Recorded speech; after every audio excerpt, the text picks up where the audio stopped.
பாடலை கேட்கும்போது கண்களிலே அப்படியே கண்ணீர் கட்டு. என்ன புண்ணியம் செய்தானோ தெரியவில்லை.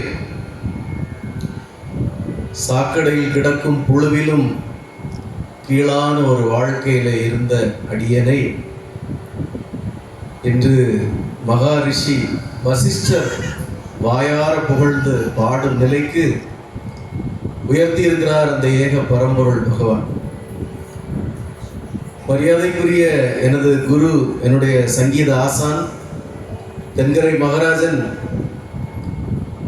தமிழகம் எங்கும் கேரளா எங்கும் புகழ்பெற்ற மிக பிரபல கிளாசிக்கல் சிங்கர். அவரிடம் பாடம் படித்த எத்தனையோ மாணவ மாணவிகள் இந்த உயர்நிலையிலே இருக்கிறார். அவர் இறைவனை பாடும் ஒரு திருவாயை கொண்டவர். அவருடைய இஷ்ட தெய்வமான அந்த தெய்வத்தை வாயார புகழ்ந்து பாடி பாடி பாடி தன்னுடைய வாழ்க்கையில் ஒரு இறுதி நிலையில் இருக்கிறவர். ஏதோ உப்புக்கு சப்பாவற்றவர் 4 நாள் படித்தவர் மாணவன் நான்.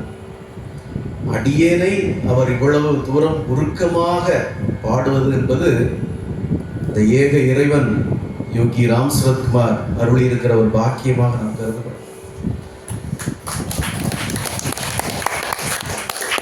இத்தகைய நிகழ்ச்சிகளை நான் பார்க்கும் போதும் கேட்கும் போதும் அடியேனை இன்னும் எவ்வளவு தாழ்த்தி கொள்ள முடியும், இன்னும் எவ்வளவு நான் தாழ்ந்து கொள்ள முடியும், இன்னும் எவ்வளவு நான் என்னையே தாழ்த்தி கொண்டு இத்தகைய நல்ல உள்ளங்களுக்கு அடியார்களுக்கு நான் இன்னும் இப்பிறவியில் என்ன சேவைகள் செய்துவிட முடியும் என்றே நான் கருதுகிறேன். யாருக்கு கிடைக்கும் இப்படி ஒரு வாய்? வசிஷ்டர் வாயால் பாராட்டு கேட்பது என்பது அவ்வளவு எளிதா? என்னுடைய மாணவன் நல்ல பாடகன்னு சொன்னா அது ஒரு சாதாரண விஷயம். ஆனால் ஒரு மகானுக்கு இணையாக அவர் புகழ்ந்து பாடுக நான் கேட்கும்போது இந்த மேடையிலே அவருடைய காலடிகளிலேயே மரித்து விட்டால் கூட யோகம் என்றே நான் கருதுகிறேன். யாருக்கு வாய்க்கும் இப்பிறவில் இப்படி ஒரு வாய்ப்பு? காலம் முழுக்க அவருக்கு நான் நன்றி கடன் பட்டிருக்கிறேன்.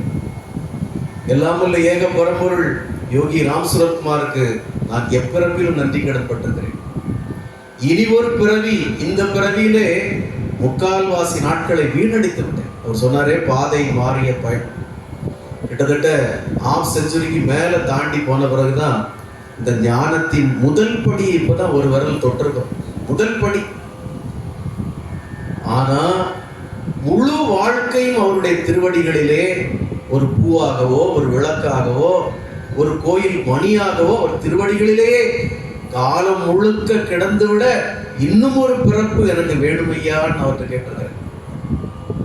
இந்த பிறவி அங்கிருந்து பள்ளி அடிக்குது. இந்த பிறப்பு வீணாகி போச்சு. பாதி நாட்களுக்கு மேல வீணாகி போச்சு. இப்பதானே பாதம் மாறிடுது.